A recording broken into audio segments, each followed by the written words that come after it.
My name is Caitlin, and I am a Minnesota Green Corps member. And along with Simone here, we help coordinate this program called Sustainable Tuesdays. Just out of curiosity, how many of you have been to one of our events before?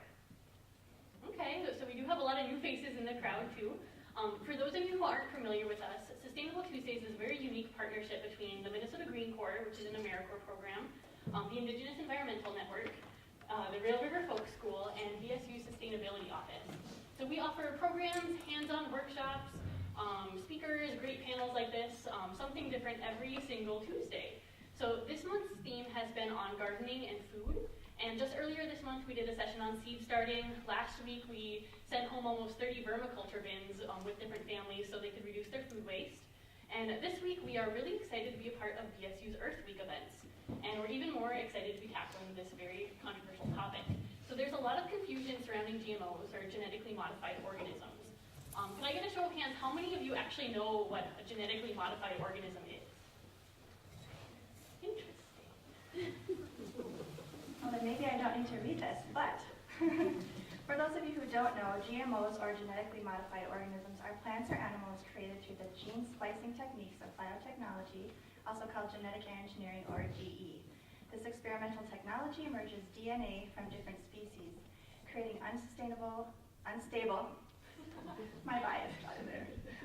combinations of plant, animal, bacterial, and viral genes that cannot occur in nature or in traditional crossbreeding.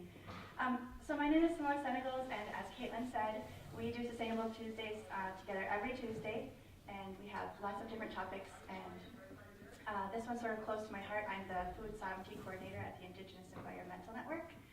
And up until very recently, all of the food, the agricultural products that we consumed, that we ate, were the results of hundreds and thousands of years of careful breeding, or careful selective breeding, and the efforts of growers and farmers to produce seeds and foods that were suitable for where they were living, for our climate, for our soils, for our region. So, for example, here in Minnesota, there are things that we cannot grow that can be grown in southern climes. And so they really, the food that we have had up until recently is the product of all of this careful effort by humans to really create food that is sustainable, that is tasty, I would say, and that is diverse. And so with GMOs, there's really been a huge shift since about the 1990s, where there are monocultural crops. Companies patent, privatize, and commodify our foods and own them. And so that means a lot. It's a huge change, and it's a huge change for our food system. And how is the world responding to that? So some countries are banning GMO foods and seeds, or at least labeling them. And so here in the US, we're going to talk about what is our response with our panelists to GMO foods. Now, since just in the 1990s, I just read recently that 80% of grocery items contain GMO products. So within our lifetime, there's been this huge shift, right? Except for some of us who are littler in the back, right? And we want to leave a good, strong food system for them when they get older too. So with that, I think. Yeah. So I'm going to talk a little bit about how this GMO labeling issue is very, very current right now.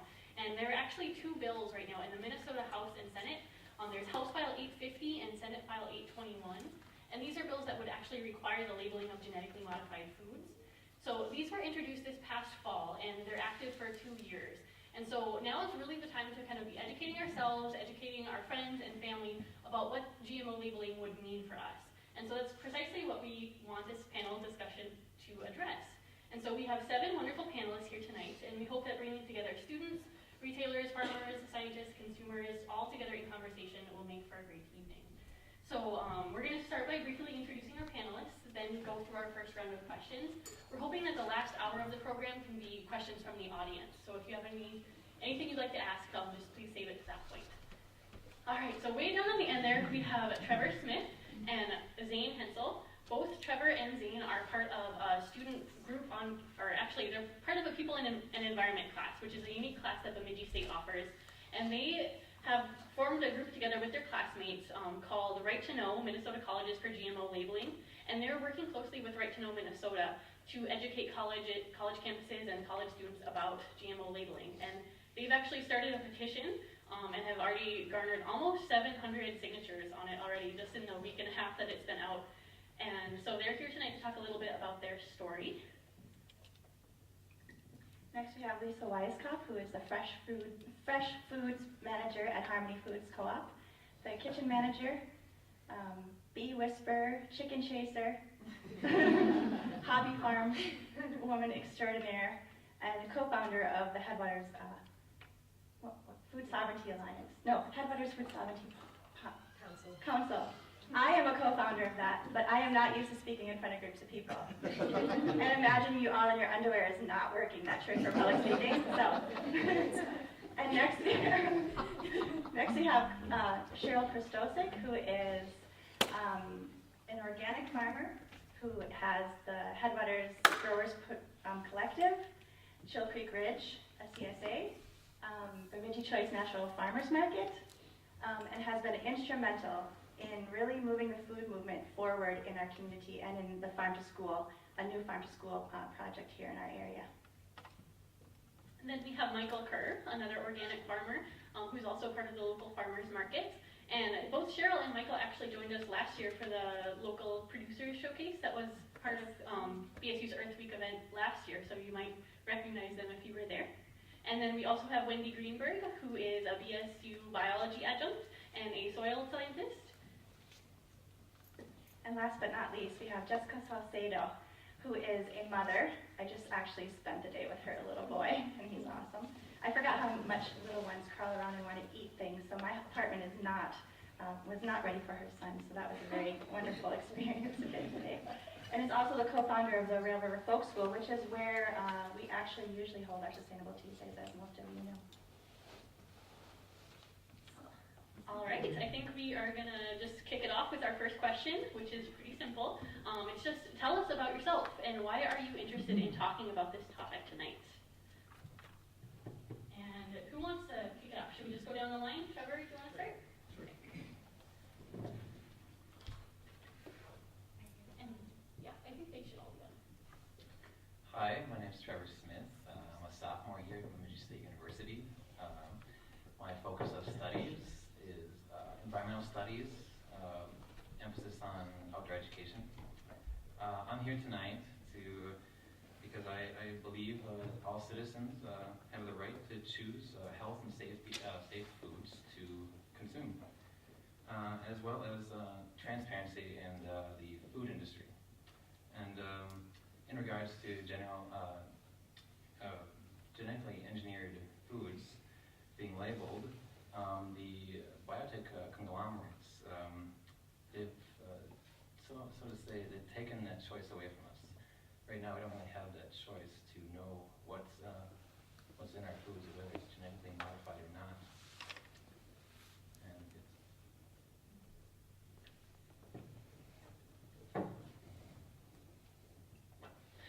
And big, as my lovely name placard. I don't really get those many, so when I look at it, it's like, wow, it's different. I'm Zane Hensel, a student here at BSU, major of psychology with a minor in biology and chemistry, so kind of quite different than kind of the panels that we have here.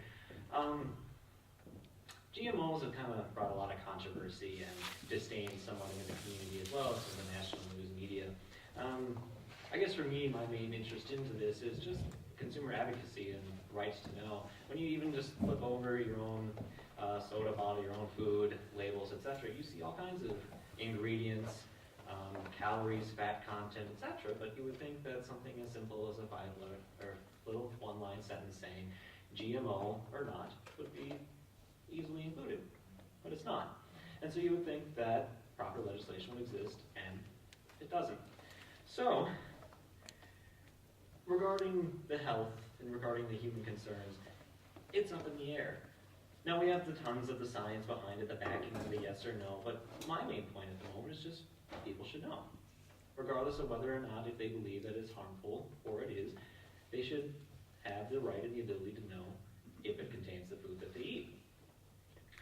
And the last on the GMOs with labeling would affect me, well, as she just stated, 85%, that's kind of a lot. So if you just look at your general grocery store, it at least would help your own purchasing abilities. Sorry. Lisa Weisskopf. I work at Harmony Foods in Bemidji. I worked there for about 18 years, right out of college. My interest in foods started when I was a kid. I grew up on a farm. My dad was a chemist here at BSU. My mom was a botanist, and together, we kind of had this 80-acre organic hobby farm. In addition to their teaching, they taught my sister and I, farming, and we had goats and chickens and pigs and all that stuff. And so that was kind of my first experience with natural foods, I guess. And my folks got divorced when I was 6, and we moved into a trailer court and, started eating Velveeta and brown sugar. And so my formative years growing up on the farm really paid, kind of a stark contrast to my later years. So when I had the opportunity to work at the food co-op, I was very excited, and I got to relearn all sorts of, just instinctive things about the food system, about health, about what's good for our bodies, good for the planet, etc. And the co-op, basically co-ops are formed to give consumers choices. They were formed largely in the 70s when people were wanting foods without pesticides and animals that were treated well. So GMOs is the newest thing that the co-op community nationally and internationally is tackling. We definitely support labeling of GMOs. Think they're a hazard to the environment and to health. So I'm Cheryl Christosic. My interest, we've started our farm out about 13 years ago, and I like to call it an out-of-control hobby. Actually can vouch for that. But it's just continued to grow, not only my own interest, but everyone else's support for it.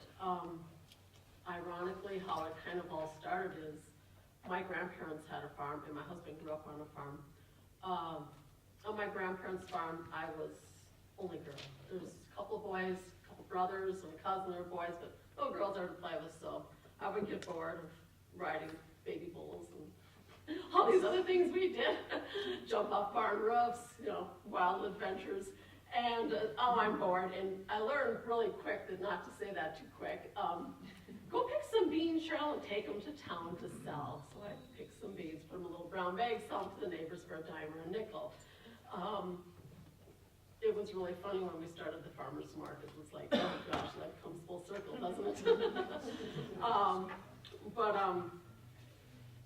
My concern when we started this is we didn't want to eat not just GMOs, even though that was just kind of something that was starting up at that point in time frame. Also the hybrids, we wanted to focus more on the heirlooms, thank you. The heirloom vegetables and open pollinated ones, and so that's what we did. It really was important for me that people have control of their food and health and not to be owned by large corporations. And that is my biggest concern, because if we don't have control of our food, not only will it become poor quality, but we will not be able to afford it. And I have to pass it on. I want to ask, don't start my time yet. So clearly, we're just introducing ourselves, or are we supposed to be going through these three? Just introduce yourself. Okay. I'm Michael Kerr, and I'm married to a wonderful lady, and we have 10 children, and we're choosing to raise them in a rural setting. So we moved to Minnesota from Missouri 7 years ago, and chose weather like this to try to raise what we can't really sustain ourselves on or whatever. But we're doing great. We raise a lot of warm weather crops. We have high tunnels, and we have methods, and we have learned from a lot of people that have gone before us. And what I have found about the GMO idea out there, the reason I would want to be part of this tonight, is I've seen so many people don't have a clue what the difference is between what Cheryl was just talking about, open pollinated or hybrid, as opposed to GMO. So when everybody was asked just now, do you know what a GMO is? That's exciting to have this many people in all of the state of Minnesota that know what the difference, you know? So that's our deal. Hi, I'm Wendy Greenberg, and I'm a biology professor adjunct here. Too long. But I'm trained. I went to College of Agriculture all the way through my training in agronomy and then soil science rather a lot. I grew up in suburbia, so I've spent the rest of my time learning about farming, and I appreciate farming at all different scales, and have every time I've gone out or I've sent my students out, they all come out impressed with whatever type of farm operation is out there. So there are lots of ways to grow food, and there's lots of people out there doing stuff that we need, and I want to talk about that together rather than us versus them.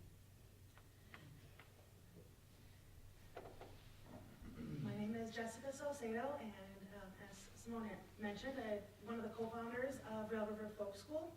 And Rail River Folk School is about local sustainability, and GMOs come into local sustainability, in my opinion, very strongly as I see our control over our food is part of our sovereignty, and that as we look at what we can do to improve our community's health, what we can really do locally, how we can really impact our families, the future of our community, as well as the economy, that we should have some control over our growing of food. And GMO food and things, and GMO seeds tend to take a little bit of that control away, in that you don't have the ability to save the seeds from a GMO crop. And the GMO crops that are grown in big agricultural settings often cross over into what we would consider our heirloom gardens or our traditional gardens.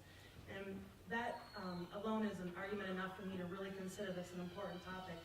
And it's one of many of the things that I feel that our society, and especially our foods, being contaminated in many different novel new ways with chemicals and additives and genetic modification. So I think that this is a really good place to start conversations and kind of help our bodies know what to do with the right kind of foods. Awesome, thank you all so much. Borrow this for a second. All right, thanks for sharing so much about yourselves and your perspectives, and that's why we wanted to bring you all together too, because you have such different backgrounds, and I think that's really what's going to make this be a great conversation. So the next question that we have for you is that some people are against the labeling of genetically modified food because GMOs haven't been conclusively proven unsafe, while others are supportive of GMO labeling for that exact same reason. So what are your thoughts on how safe GMOs may be? And you can feel free to address this question in terms of human health or in the health of the environment. And who wants to start? Should we We'll go the opposite side. opposite side? So you want to go ahead? All right. I think that my response to that question would be brief and simple, and it comes from something I've read, is that absence of evidence is not the evidence of absence, and therefore we need to really understand this topic, because these decisions are made in the back room of a back room kind of situation where we are not privy to this information prior to it coming into our food stream. And it also has a very long process of elimination, and we are just now trying to figure out what is really, becoming of our nation's health, and it's changing fast, and we're not sure why, and this may contribute to it.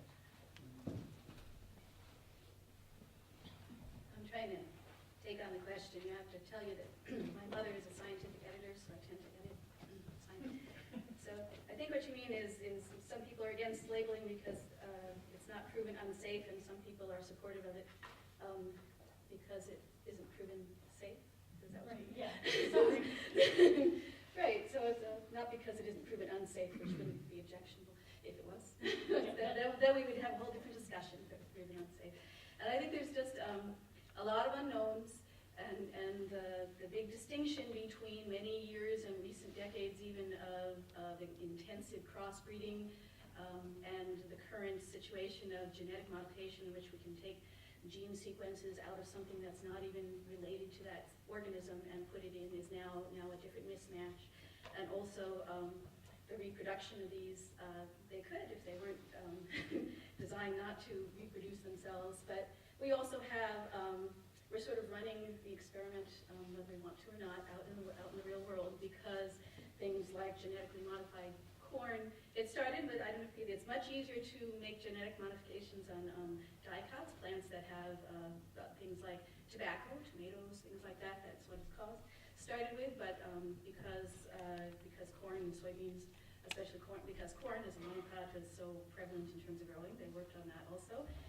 The difference with corn is that it is wind pollinated, and so meaning that the pollen travels by itself. That's how it pollinates itself, which means as soon as you put out genetically modified corn, it's spreading around the whole rest of the place. So we are in the process of running the experiment right now.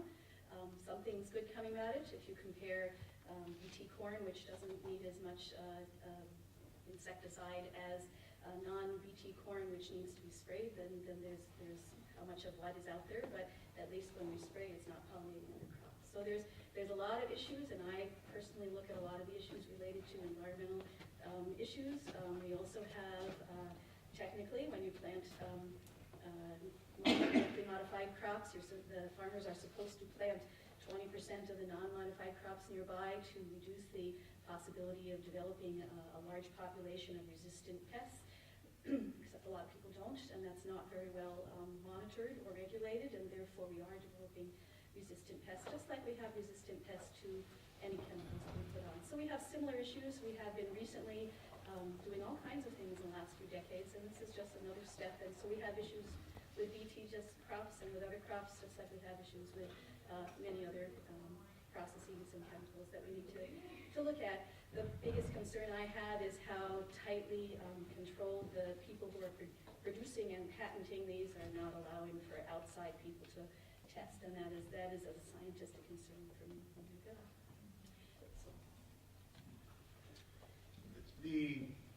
The reason that I've understood that it's not been necessary to label them is because they are said to not be significantly different.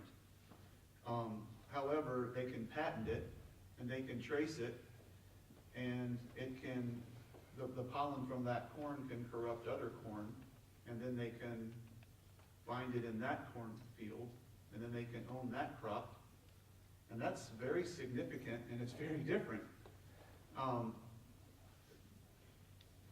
It seems like when we go to the grocery store, anything that's at the grocery store that has corn syrup or soybeans in it, let's say,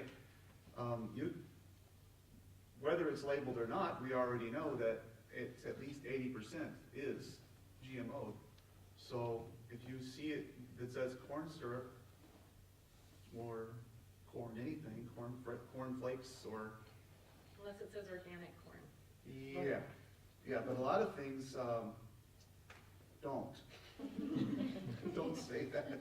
So if it says that, it is, that has become the label, is if it says corn, it's labeled. And so now all corn has this stigma on it, so, which isn't true either. But in truth, if it's significantly different, that all that other stuff can happen, why is it not significantly different that it should be stated that it is?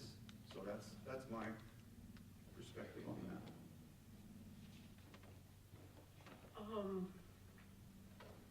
Gosh.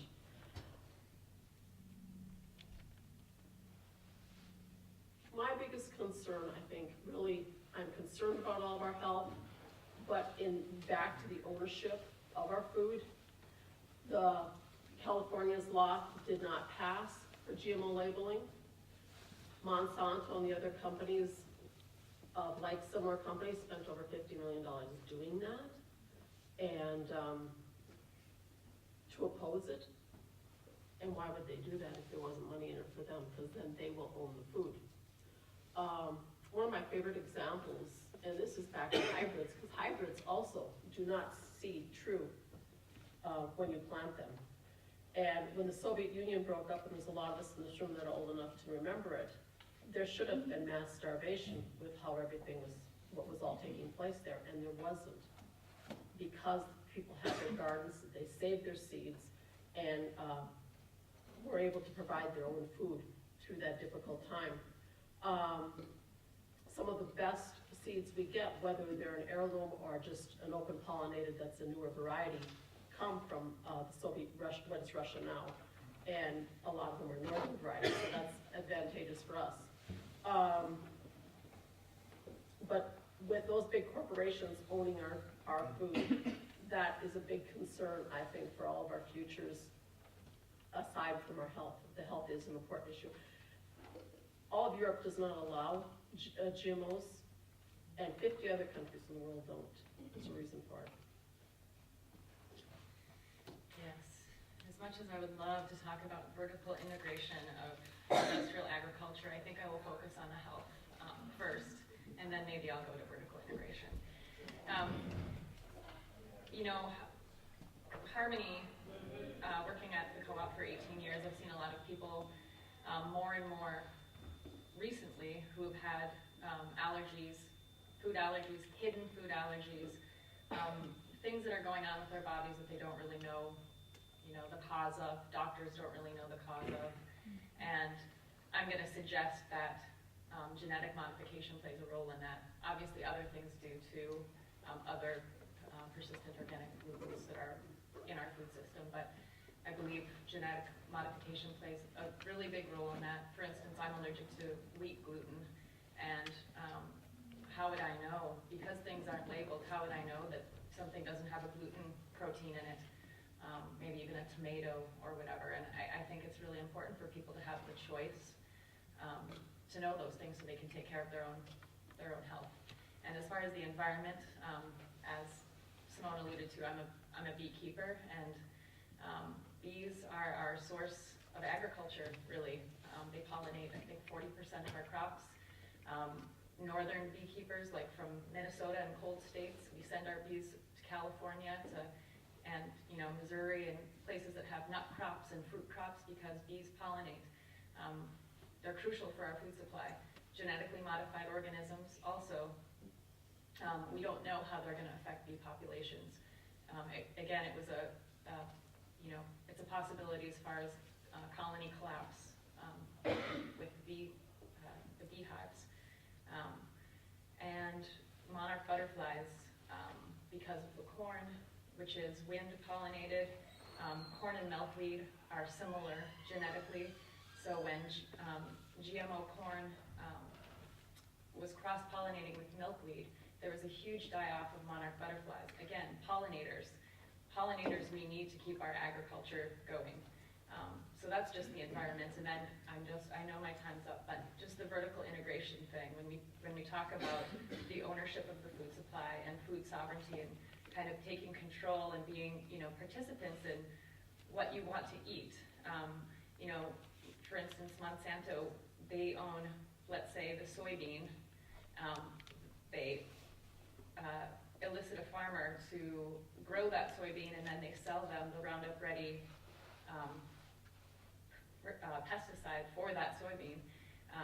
And then they own the processing plants, and then they own probably the tofu that comes out of it. It's like, so they own basically from the seed to the label.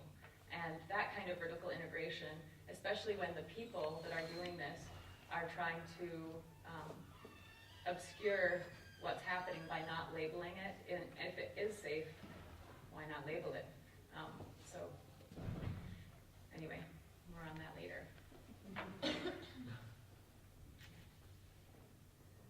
Put that in the middle. When we look at genetically modifying any organism, and in our context we use that for food, but for the past few decades we've been trying to make advances in any form of genetically modifying any organism, such as gene therapy for medicine or any other type of modification. And we've made several advances, but the problem is that we're still in our infancy. And we can look at that we can have higher yields, that it uses less water, we need less pesticides. But from a medical standpoint, when we utilize genetic therapy for individuals, they have years and years of testing, going from the conception to pre-testing, say, with animals, to then actually going to live subjects with humans. But at the moment, GMOs, we are our own guinea pigs. We are our own test subjects in order to see the long-term effects. And we don't know. They can, hide a little research here, hide a little research there, a couple of Franklin go over there, and well, that research is gone. And And so from a health standpoint, that's kind of scary. Now, if we look at it from an environmental standpoint, I'm fearful that we're going to be hitting into an evolutionary train wreck. If we have a tomato that is pesticide resistant, it'll only be a time when we have another pest that comes along, and it will just gobble up that tomato. So then we'll just keep amping up our game.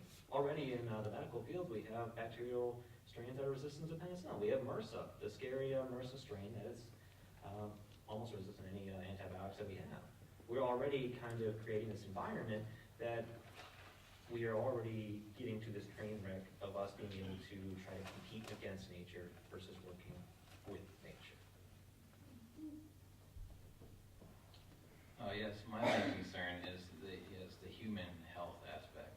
There are known and unknown adverse health effects, and from that, let's use precaution. I believe we should use precautionary principle. We don't know the long-term effects of this, and I don't believe there is any way to know. I actually have an amusing quote from a famous British physicist. Lord Kelvin said in 1895, "Take it from me, heavier than air, flight is impossible." Two years later, Orville Wright flew.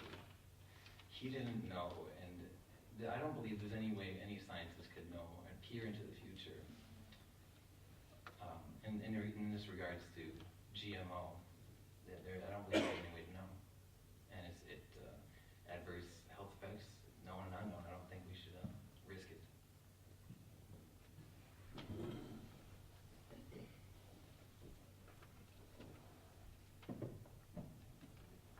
This is kind of just a follow-up question. So how would GMO labeling affect you?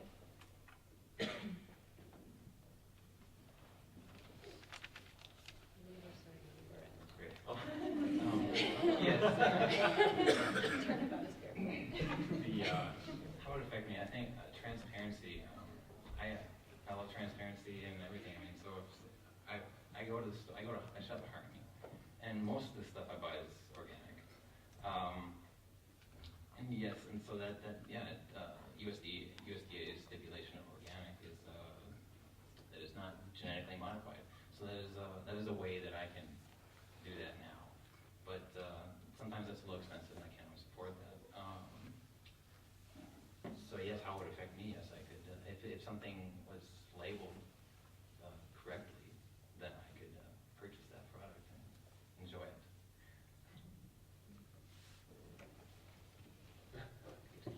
I'll say back and forth between the two. How would it affect me? I mean, I'm going to admit that I don't shop as much organic as I should. But it is kind of just the common stance that you have for society. Your Lukens, your Marketplace, your Walmart, your Target, etc. But if you have that extra little bit of knowledge, you go for that bag of chips, you put it in the cart, and then right there you see it's like, well, you kind of put it back. It's just that extra little knowledge that you have to kind of stop you, because we're all busy. We go from 9 to 5, and we go shopping, we quit, go home, etc. But it's just that extra little bit of knowledge to stop you from making choices that could have adverse effects. So it's just that little bit of labeling could help you in the long-term effect, and hopefully go from a lot of traditional GMO to some organic to more organic would hopefully be my shift with some good labeling of GMOs in the future. As a retailer, labeling of GMOs would be great for Harmony, because we have a lot of questions, concerns, new parents, concerned about what is in their food. And so if it were labeled, it would be great for us. Right now we have labels that say does not contain genetically modified ingredients, and that's because they've undergone testing to make sure that there's no GMOs present in the product. But I think it would affect us very positively. And I think 90% of consumers in America want to know.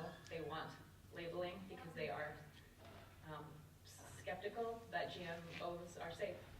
And there's a reason that they're not labeled, because customers want them to be labeled, because customers wouldn't choose to purchase GMOs if they were labeled.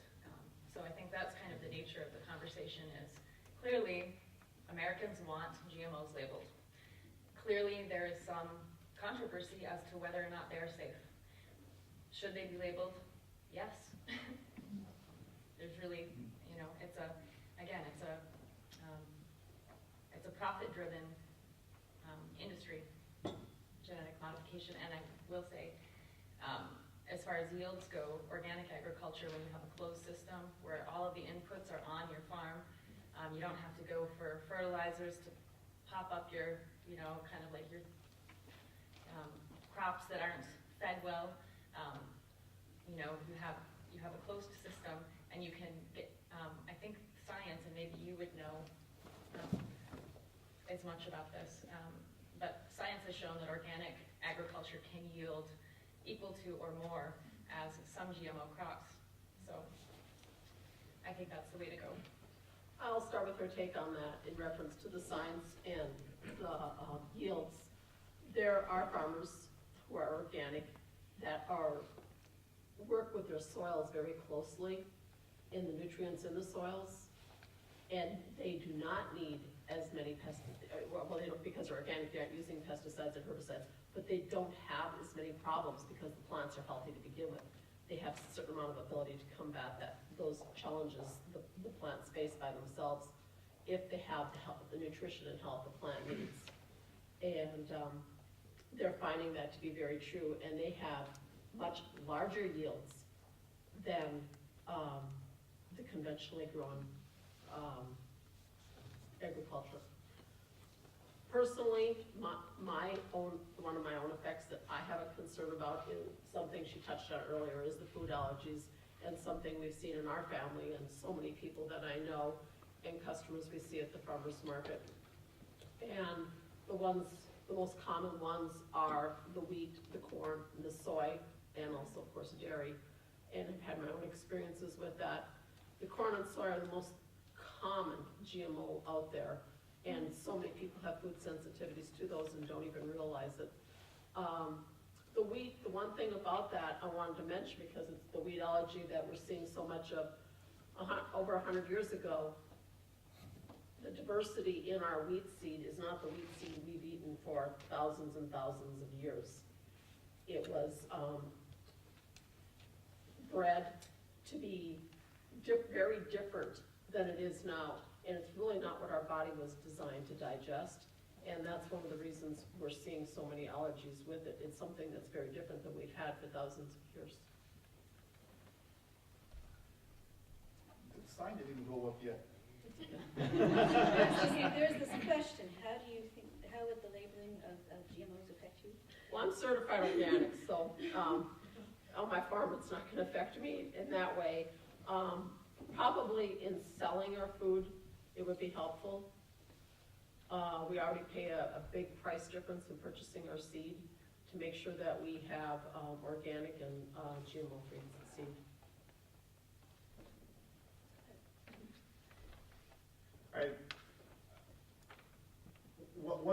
One way that GMO labeling did affect me, I'll say, is a seed company that we buy. I don't buy all organic seed. I farm organically, but all of the seed I have isn't derived from organic farms. So we bought from a place down in the cities sweet corn for several years, sweet corn seed, and they have seed that is treated with fungicides, and they have seed that's not treated, and that's what I buy. And so I don't go to the expense that Cheryl would say, that what she just did. So I'm kind of a notch below her in that, whatever. So well, because because you're certified, and I'm not we certified. have to use every available avenue to get Exactly, and I'm not going to be certified, and that's another meeting we could have some other night because of some other reason. But I bought from this company for several years, Jordan Seeds down by the cities. There were 7 pages of sweet corn options for many years. There was 7 or 8 or 6 or whatever pages. Last year, there was 1 page And on that page, there was, on a typewritten page, there was this much that was seed produced by Syngenta that was genetically modified, 3 or 4 varieties. And that 3 or 4 varieties took the sales of their other 6.5 pages of sweet corn seeds. Okay, lots of gardeners buy their seed, not just farmers, but gardeners. So that sweet corn seed is in every garden all around. So that's one way that it affected me. I yelled at the guy on the phone, "What are you doing?" And his response is, "It's really hard in the seed business to stay out of Syngenta and Monsanto and all those other." As a little aside, last week at the vermiculture thing, I wore my Syngenta shirt, and nobody yelled at me. Nobody said I was welcome at Rail River Folk School with a Syngenta shirt on. I wasn't there. I noticed it, but I didn't want to single you out. I wanted to be singled out. I do things for attention. I paid $1 for that at the thrift store. So my wife is going to put something else over it, I guess someday. But the seed labeling, that's how one way that it affected me is in buying sweet corn seed. The other thing that it would affect every consumer. It would affect how much of what is sold and bought in every store. And it's bound to affect price. The prices of things would probably flip-flop. And that's not necessarily good for the consumer. As far as the prices going up, we wouldn't like that.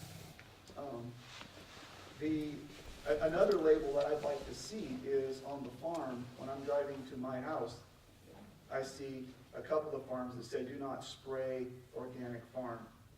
And I would like to see a big purple sign or something that says, "We spray and we have genetically modified crops on this spot," And you're welcome, to the phone company and the power company, you're welcome to spray anything you want here, because it's not going to make a bit of difference.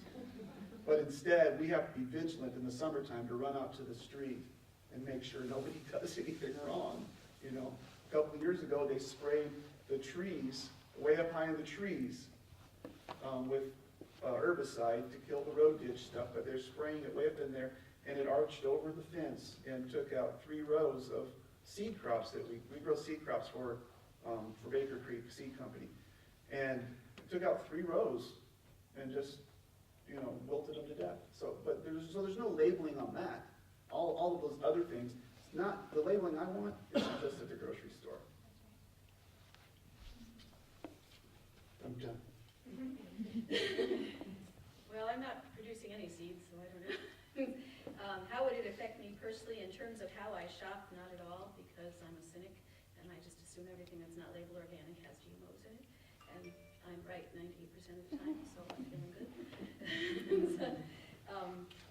Because if you go and look at anything you buy, you can't, and actually, I don't know if anyone, I do some of my shopping at Harmony Co-op, and I ask, I would prefer, especially with corn, to have organic corn oil. They can't get organic corn oil because there's not enough organic corn produced in the country producing oil. So there's things have flipped a lot. How it would change me, though, is a lot of the students I teach would have a clue, and that would be a nice novel experience. My bigger concern, in addition to labeling food, is the big push to have GMOs permitted in organic certification. And I understand organic certification in small farms is a very bad approach right now. But I would be very disturbed to no longer be able to count on your things that are organically certified being non-GMO. And I think that's a more concern. There's some of my favorite organic production companies that are lobbying to allow GMO to be part of the organic certification, and I'm very disappointed. So that's one thing. I think that the labeling of GMOs would affect me personally, and just that, I guess, when I come to what is really important to my family is that we really focus on what's healthy for us and to prevent, any further disease aside from the genetics that we were born with. And so, for me, it just reinforces that idea that, spending time with my family to save our own seeds is important, and that you would put together a seed kit that maybe lasts through generations. And that it's very important to me that I have a sort of the label would back up, it would be a teaching point, it would be a conversation point for many people, because I think that although there's a lot of information out there, the awareness when people are actually sitting down to the table, I don't think it really reaches home, and that maybe that would drive it a little bit more into what's on our plates. And what I'm seeing with food additives and also the potentially for genetically modified, like what you're speaking to with allergies and things like that, is that our bodies are riddled with chronic inflammation. And something that has come up is that genetically modified foods tend to lead towards inflammation and organisms in testing and things, and that maybe we could look at that, and that's something that remains to be seen if we can stop that or isolate where it's coming from. But I think that it's a really good sort of part of the golden buckshot of what we need to do in order to just kind of take a step back, because our food system has evolved so quickly, purely for profit, purely for convenience, and those are design principles that serve very few of us, except for the convenience serves us, but not truly, in that the packaging, the petroleum, and the genetically modified food that's full of pesticide still, sure it's convenient, but at what price?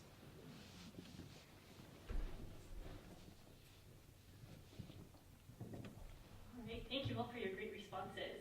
And we are going to shift gears a little bit now, and we do have some questions that are specifically directed towards our panelists. And the first one is actually for both Trevor and Zane, and it's a little broad, but could you kind of just tell us, why should college students care about GMO labeling? They're usually not producers of food, they're usually not parents, and they're living on a budget for the most part. So how would GMO labeling affect them, and why should they even be concerned about this?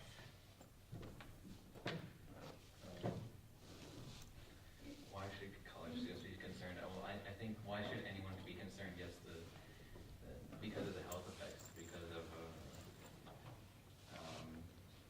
the economic effects. So we don't, and our cluelessness.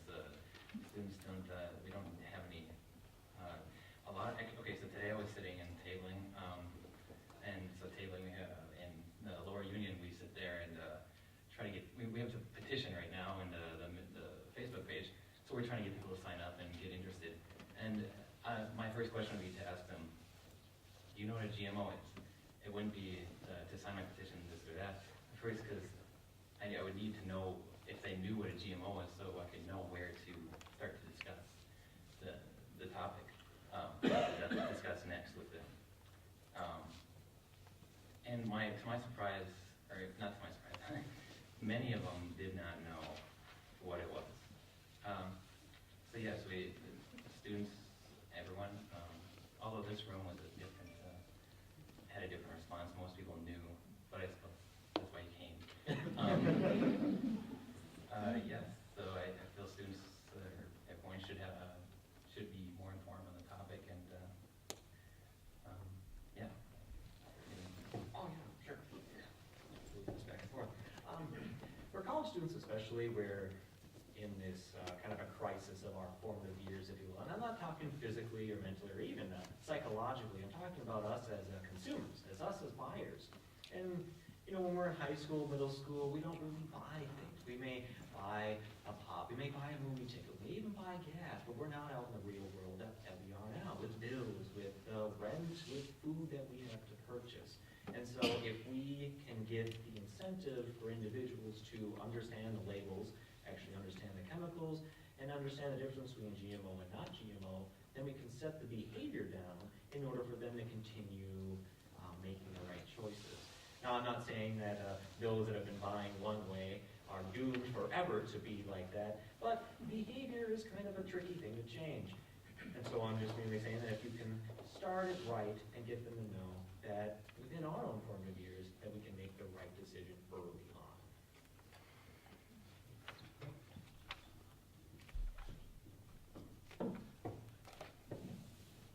So going down the line, this next question is for Lisa Weiskopf. And our panelists, you're so awesome that you actually answered the question that we had written down before we answered it. So So Lisa, our question for you had been, do customers at Harmony look for non-GMO products, and do they shop there specifically for that reason? But I think I'm going to put you on the spot a little bit and ask you this question, is that there's sort of this perception that organics and healthier foods are more expensive and sort of above people's reach. And I know that Harmony really works hard to deal with that. Can you speak to that a little bit? Because I mean, I think GMOs, there's lots of costs that are hidden that we don't think about in terms of the impacts on our health and our environment and things like that. And so I would just ask that you speak to that a little. So I kind of want to answer the question in two ways. First, yes, it's true. In many cases, organics are more expensive than conventional. In many cases. So that's just the first way I'm going to answer it. But the reason being is that conventional crops get highly subsidized by the Farm Bill. Organic crops do not. Organic farmers have to, go through, as Cheryl could attest, many administrative loopholes to be able to be certified organic. Not loopholes. Oh, sorry, not loopholes, sorry. Hoops, thank you. Right, loopholes is the other. That's what we wish we had. Right. So, because of this, and when you have a closed system farm, where all of your inputs that you're putting into the soil are from the farm, you have cow manure and, green manure, et cetera, that you work into the soil. That takes labor and it takes time, and there aren't tractors that are doing it. So it is going to be, it's more labor intensive, it's less subsidized, so it's going to cost a little bit more. That is true. In many cases though, as I've found out being a produce manager for 18 years at the co-op, it's not always the case. We do a lot of price comparisons, and I know that my organic produce in many times is quite competitive with the produce around town. And that's because we keep our margins low enough so that they are in reach of the neighborhood that we're in, the community that we're in. We're very aware of Beltrami County and the outlying counties in this region.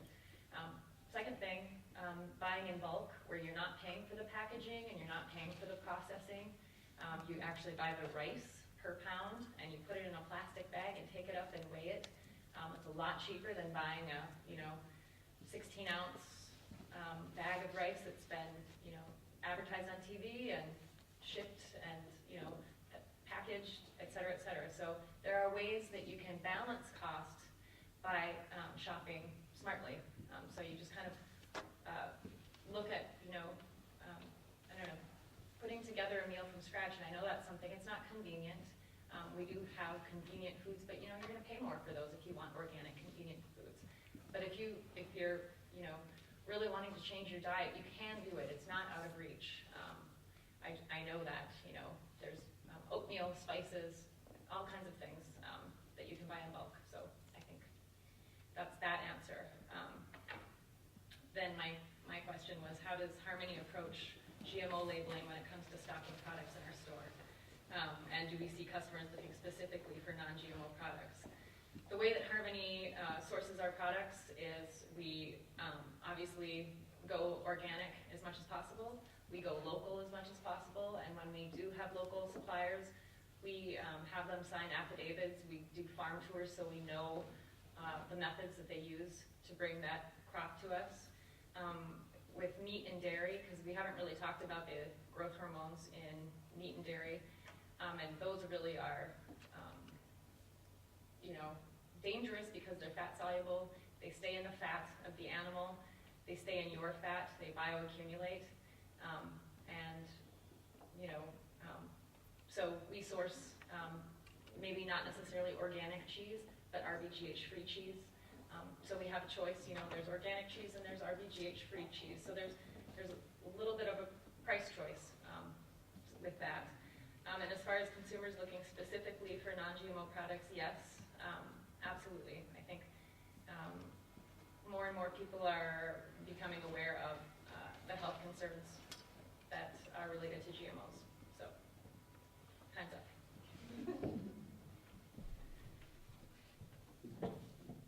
All right, and our next question is to both Cheryl and Michael. And you both talked a little bit about your own productions that you've got going on, but could you share a little bit more about your concerns about GMOs and how they impact farmers and their crops?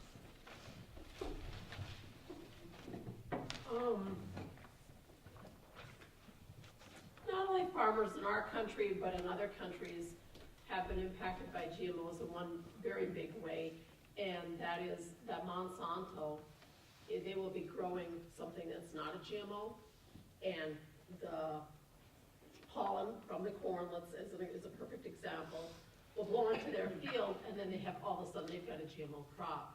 Monsanto will take them to court and sue them for fortunes. And win.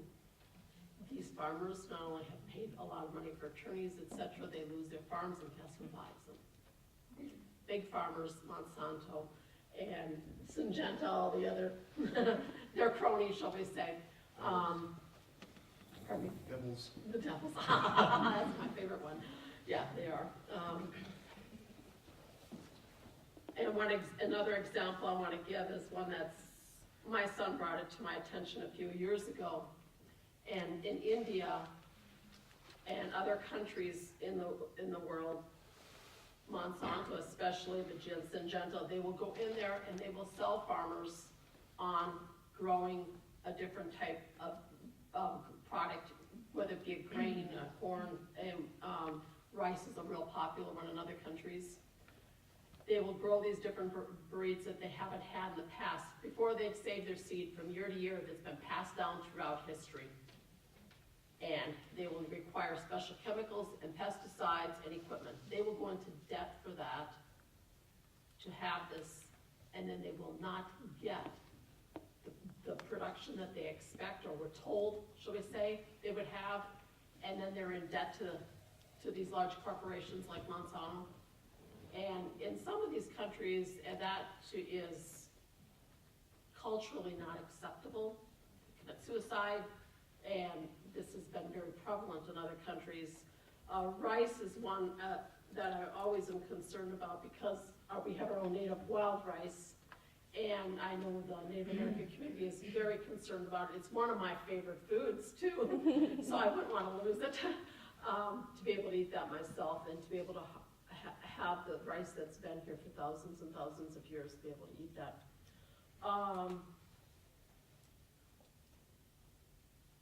The loss is also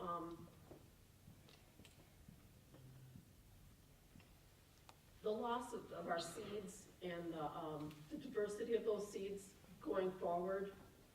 We have already lost most of our seed diversity in almost all types of foods, and that is something that can, if you cross seeds with good seeds, that you can grow seeds that are and have products that can be some natural resistance to disease and pest. When we lose that, we won't have it. So not only we will lose quality food, but we're going to lose control totally.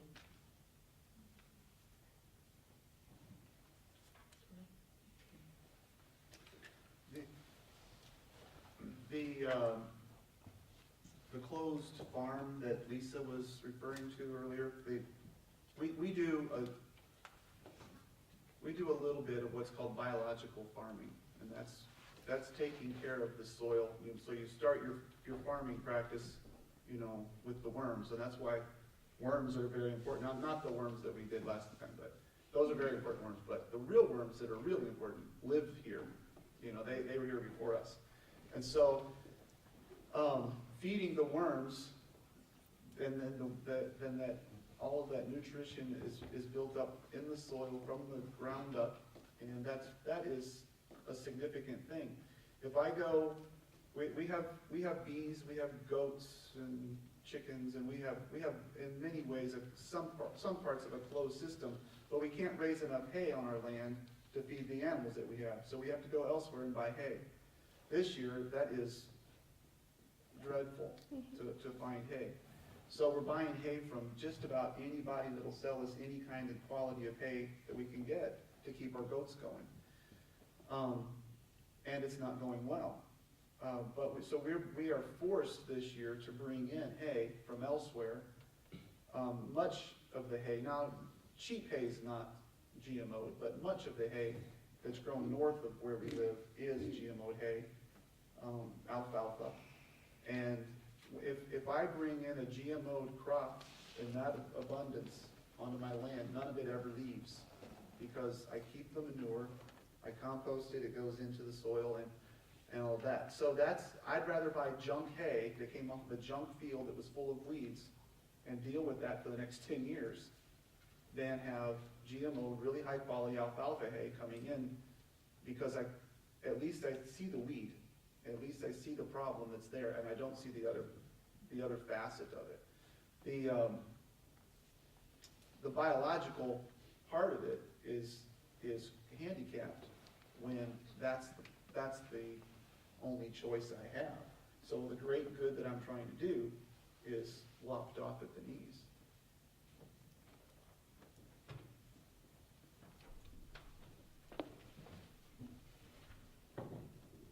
You guys are so awesome. All the things that I wish I could say, you're saying. And just quickly to back up what Cheryl said about farmers elsewhere, especially in India. That's actually one of the first times that I learned about genetically modified organisms, and she alluded to suicides there, and cotton farmers in India, about 225 to 250,000 of them have committed suicide. That's very significant for a very, it's an agricultural country that has, from time immemorial supported themselves through the love and devotion of their farmers, and knowing what seeds grow and what crops can flourish in their region, and to take that away from them is to me an atrocity. So with that, we're going to go on to Wendy's question. So I'm sorry, but it's actually really close to my heart, so I just wanted to really go ahead and raise that up for our awareness.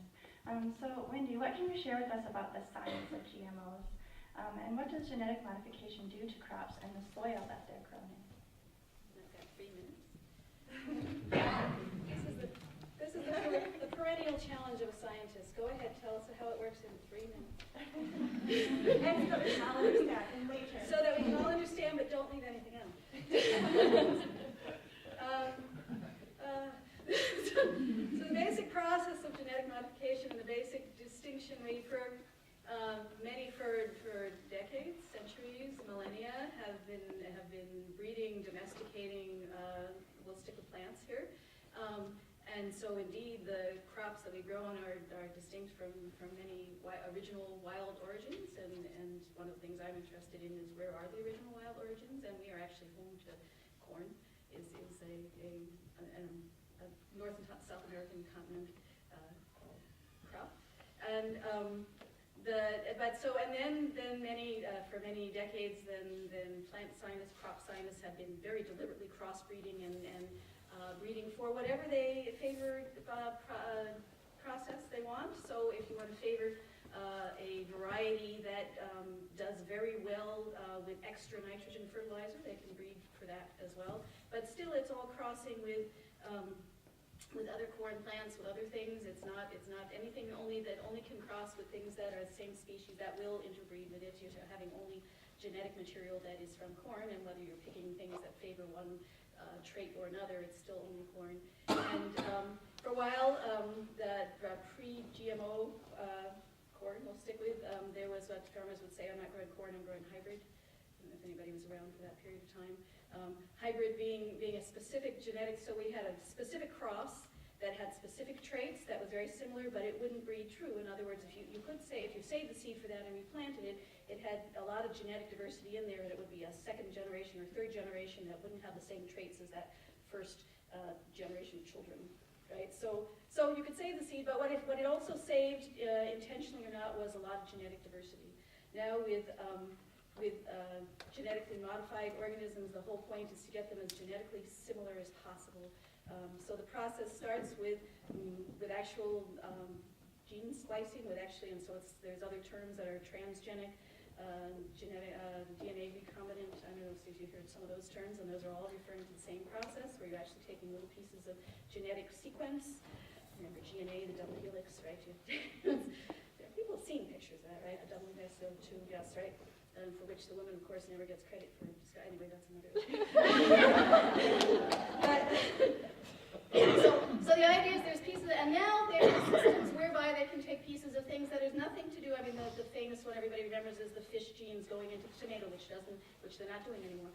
But you can take so the BT corn, for example, has the Bacillus thuringiensis bacteria, a piece of the genetic sequence with a protein that's toxic to a lot of pests in the soil, is now put into the BT corn. And it doesn't you can't just kind of plop it in, stir around, and there it is. There's a whole sequence of processing. You have to pull it out, have bacteria reproduce that genetic sequence, and then you have to have some way of putting it into the genetic sequence, and there are multiple different ways. There's other bacteria, there's you need a promoter of some sort to make that piece of the DNA fit in with the others, which it doesn't naturally do, so you can use a viral promoter. They actually have a little gene gun now, and if people read where it's bound up genetic, I mean, we're talking nano technology, really small. And such that we're binding little strips of DNA to tungsten or gold and putting it in physically, a gene gun as in physically shooting it in like a nano gun to get it in there. And of course it binds things and it kind of sticks there, and one of the issues is how well does it fit with what the whole plant has been worked with. And then you've got it in there, and you grow up a plant or a few plants to have it, and you produce a little seed that's got this new genetic sequence in it that's going to resist pests or whatever it is. But now you have to back cross with a variety that actually yields well, because we have to do that too. And so there's a back cross process. And so they can do all this, and they do it really well, and that was my very short version of how it works. And and now the effects. I got another 30 seconds to talk about the effects from toxins.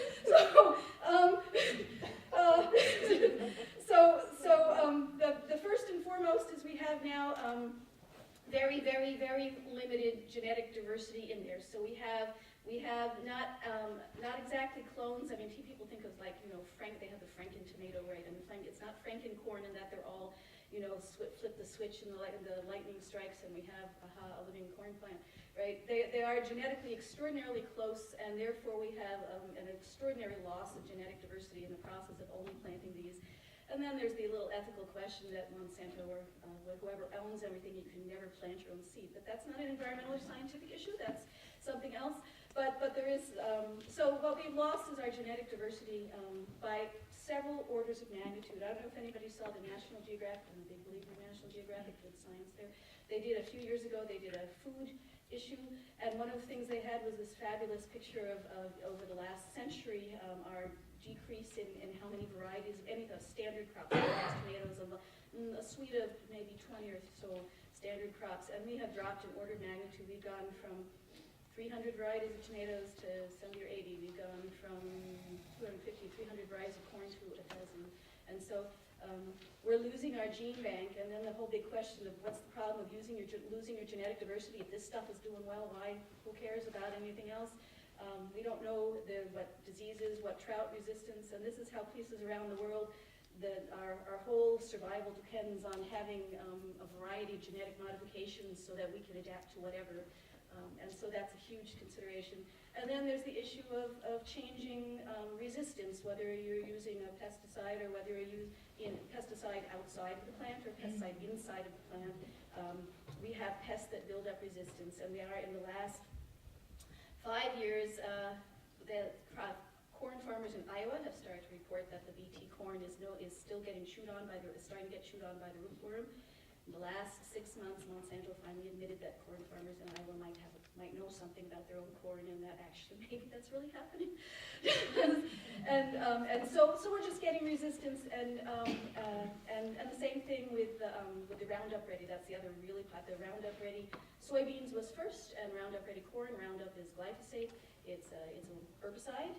One of the big challenges of growing no-till, that is without plowing, is weed control and the herbicide. It used to be that if you had a sort of an outbreak of bad weeds, then you'd spray on the herbicide as needed. And now with Roundup Ready, which means you can have soybeans that you can spray herbicide, this glyphosate, Roundup, glyphosate, it's marketed under different companies. It's also Liberty, is also glyphosate for people who are familiar.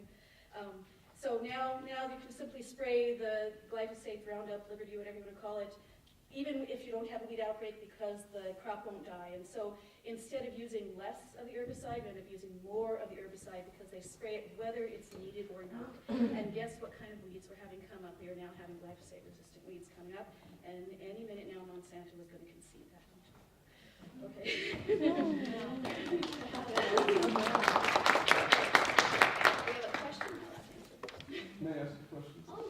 Yeah. You mentioned that the old main hybrid seeds from back in the 40s, 50s. No, more recently. More recently than that? Okay. 70s, 80s. You said they preserved a great deal of diversity. There was still seed companies. I mean, seed companies have been around for a long time, and they have been breeding for whatever traits they want. In the 50s, 60s, when we started using, I'm going to take a slightly longer version of the answer, which is when I took soil fertility at college, Okay.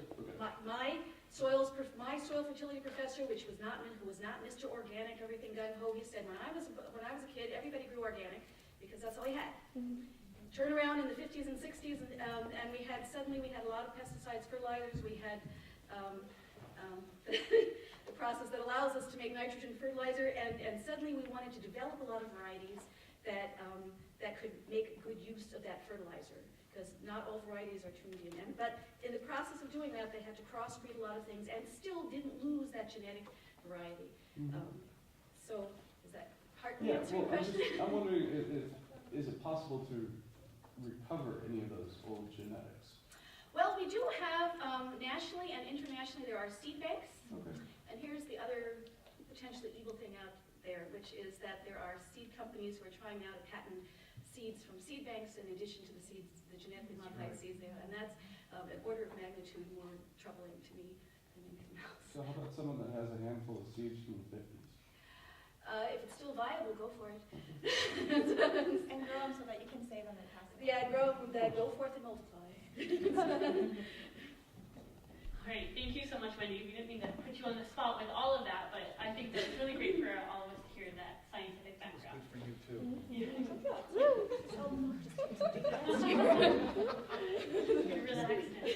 All right, our next question is for Jessica. And Jess, you've been involved with farm to school programs, and as Simone mentioned, you're also a mom. So how do you see GMO labeling impacting programs like farm to school, and how should we approach GMOs when it comes to feeding children at home or in school? Tough question. I think that we are not yet ready to put labels on farm to school food. I just don't see that happening immediately yet. We're having a hard enough time just to get the farm to school shipments sort of being accepted as the new workload, the new extra thing. And so I think that may be a little bit advanced in going there first. But definitely at home there would be some impacts. I guess one thing that I do know in my experience with talking with people, and like Cheryl who does farm to school, and that there's some products that are being sold at farm to school right now that are more traditional products. I'm thinking of some of the hominy and things that are coming from heirloom corn grown over in white earth. And one thing that came to light was that there was no hominy served at that school prior to this coming in with farm to school, and they didn't know how much they should serve because they have to meet the guidelines of the USDA and the cafeteria program. And so there was testing done to sort of assay the nutrient level of this hominy corn, and it was so far off the charts as far as nutrient density that there was a very small serving required. And that, I don't know if that would be true throughout testing of heirloom varieties that are not genetically modified, but my gut tells me that it's probably true that if you were to take a tomato that had thousands of years of genetic information, or maybe even hundreds of years of genetic information that's been growing here in this area, in this soil, it might produce a nicer tomato that may not look as like a nicer tomato like the one in the commercial, but this one that's over here that's really just about the bottom line and how many can we grow in a small space in Mexico. I think that this tomato over here is going to test lower.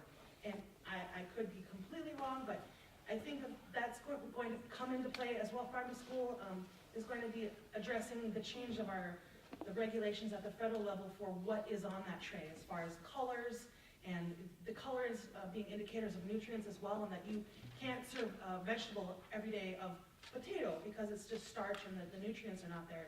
And it is because they're trying to get nutrients into our children that they're saying, okay, you need a purple vegetable, you need a red kale, you need a green, that is changing. They are going to be enforcing that rule as of 2014. And so I think that the the climate is right to start the conversation.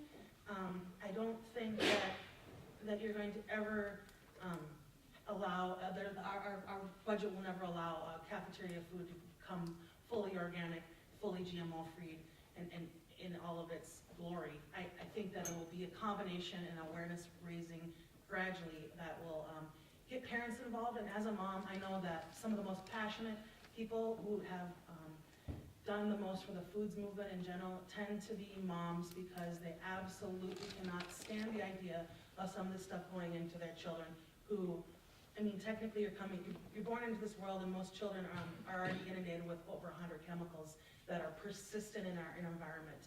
And that alone is disturbing enough, I think, that mothers and families, parents in general, will be at the forefront of this movement, and hopefully it will go into our schools, because it will allow for a more public conversation about it.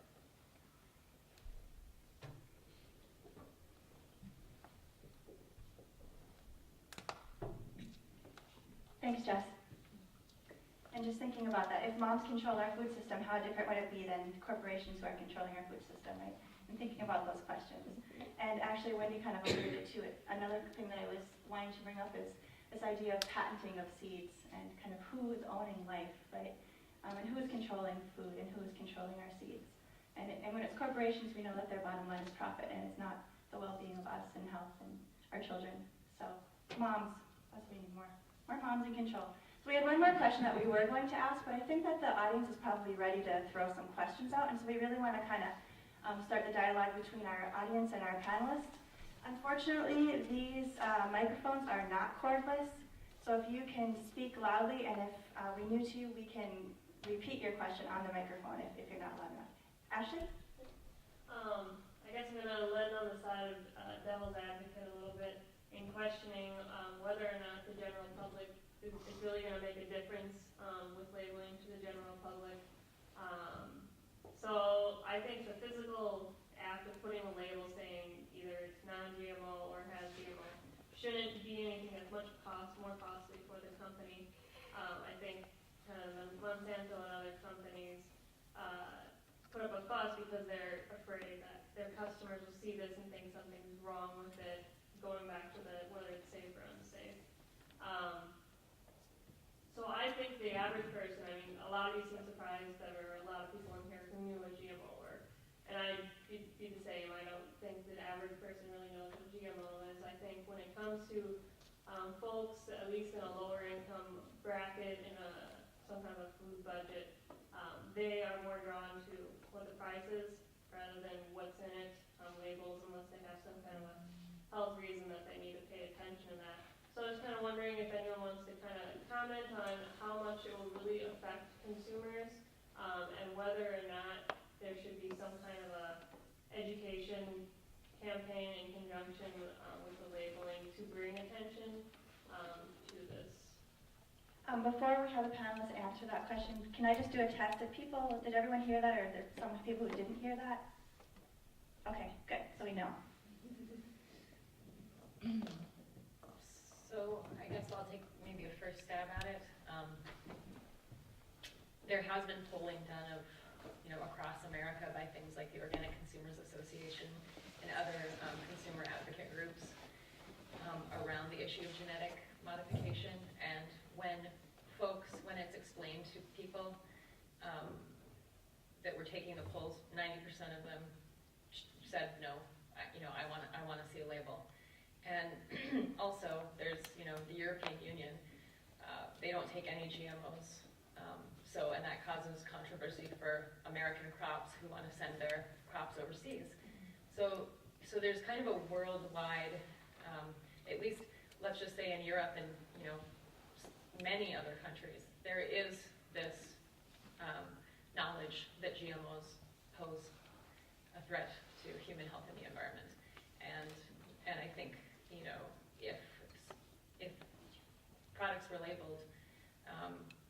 And I think, even if people who are kind of strapped for cash, if they see a packet of corn chips that are GMO and a packet of corn chips that aren't, I'm saying 90% of them would choose the ones that aren't. And I get what you're saying about the information campaign, because Minnesota, that's what this is, the Right to Know campaign, and I think a lot of states have similar campaigns around this topic. And the reason that Minnesota is kind of a battleground state is because we have so many of the big Cargill, Syngenta, and Archer-Daniel Midland here in the state. So I don't know, maybe that wasn't the most articulate answer, but it's good. I'm expecting some entertaining commercials if it does happen, of the type of those corn syrup. Other panelists want to respond? Yeah. Now, I'm not sure on the specifics of this, but in Japan, they use GMOs and they label them. And I believe that the consumers have, I don't know how long it's been, I believe mid-2000s they started doing it. And it's showing, statistics are showing that consumers are tending towards the non-GMO.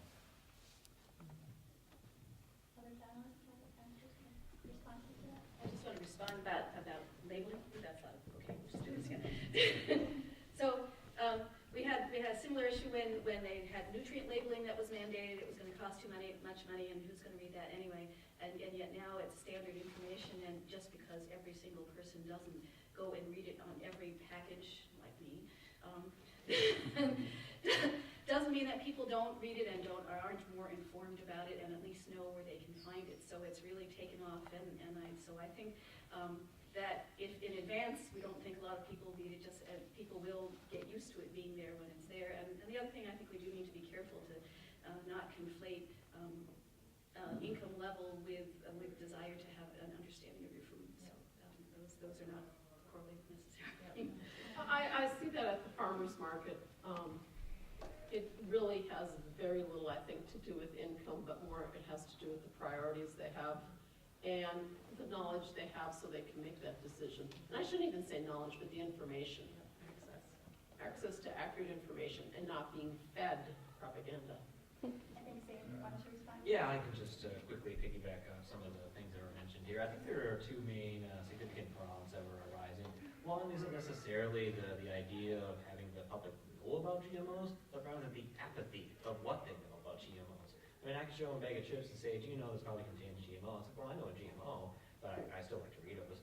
I mean, I still like that Cool Ranch flavor. And it's like, I mean, look at Taco Bell. They may not talk about that flavor. But I mean, still, you got to look at just the apathy of your consumer versus just the bombardment of health effects. But when you have enough advocacy from consumer groups, you start to see movements. I mean, even in the large, say, cereal companies, you're actually starting to see like gluten-free cereals. Now, those are probably still made with GMOs, sadly, but the fact is that you took something that, like, if I can call it a niche market, if you will, that like you had people that didn't, they could not consume the gluten, and now we have it on the main store shelves, gluten-free cereals. So if we just get enough of the consumers rolling, you will then start maybe even, dare I say, you know, Frosted Flakes organic. I don't know, it's just, you know, that's great, but I don't know, I guess it'll just be the point I was going for, but yeah. One thing that comes to mind to me is one thing that comes to mind is the cigarette sales. Yeah. You know, that was started with a small education and a labeling campaign that was very controversial. I mean, it goes back even further to where it used to be that cigarettes were claimed to be healthy, and then they just stopped doing that. And then, you know, so then they said, well, cigarettes are great because they're cool. Well, then, you know, it kind of that evolution of the cultural consciousness of what is really going on here. And the deal is that cigarettes are pretty bad, and that, you know, same thing applies. That right now, I don't think of kids that are younger than 15, 20, you know, in that area. There's not as many kids on the corner of the high school smoking cigs as back when I was there. And so let's just say that there might be a possibility that it might work. Yeah, and I mean, I think like that's such a good question though, is that when you're living in a food system, that there are choices that are made for you all the time before you get to make those choices. And that the powers that be right now that are controlling our food system want to keep it that way. And so that we continue to not have choice or exercise our choice. And that labeling is going to force them to sort of, you know, start to change the whole system that we're in. And you're right,